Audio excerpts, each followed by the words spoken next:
Central bank നയ തീരുമാനങ്ങളും നിർണായക സാമ്പത്തിക ഡാറ്റയും നിറഞ്ഞ ഈ ആഴ്ചയുടെ അവസാനത്തിൽ ഡോളറിന്റെ തിരിച്ചുവരവ് സ്വർണ്ണ വിപണിയെ അല്പം താഴേക്കെത്തിച്ചു. ഇന്നലെ രാവിലെ സ്വർണ്ണവില പ്രഖ്യാപിക്കുമ്പോൾ അന്താരാഷ്ട്ര മാർക്കറ്റിൽ ഔൺസിന് $2034 പരിധിയിലായിരുന്ന സ്വർണ്ണവില ഇന്നലെ രാത്രി വീഡിയോ ചെയ്യുമ്പോൾ കാര്യമായ മാറ്റങ്ങളില്ലാതെ നിലനിന്നിരുന്നു. എന്നാൽ കേരള വിപണി മറ്റു ഘടകങ്ങൾ പരിഗണിക്കുമ്പോൾ അല്പം താഴേക്കിറങ്ങി നിൽക്കുന്നു എന്ന സൂചന നൽകുകയും ചെയ്തിരുന്നു. എന്നാൽ പിന്നീട് അന്താരാഷ്ട്ര മാർക്കറ്റിൽ സ്വർണ്ണ വിപണി അല്പം ഇറങ്ങുകയും ഇപ്പോൾ $2019 പരിധിയിൽ എത്തി നിൽക്കുകയും ചെയ്യുന്നു.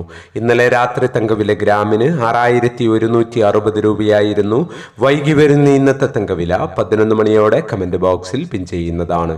എല്ലാ വ്യൂവേഴ്സിൽ നിന്നും ഒരു ലൈക്ക് പ്രതീക്ഷിച്ചുകൊണ്ട് ഇന്നത്തെ സ്വർണ്ണവില നോക്കാം.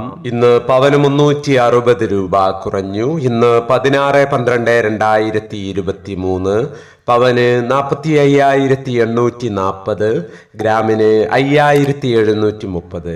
ഭിന്നിച്ചു നിൽക്കുന്ന KGSTA, സ്വർണ്ണഭവൻ എന്നിവ പ്രഖ്യാപിച്ച വില: പവന് 45,680, ഗ്രാമിന് 5,710. ഈ വീഡിയോ നിങ്ങൾക്ക് ഉപകാരപ്രദമെങ്കിൽ വീഡിയോക്ക് താഴെ ലൈക്ക് ചെയ്യാൻ മറക്കരുത്. Thank you for watching.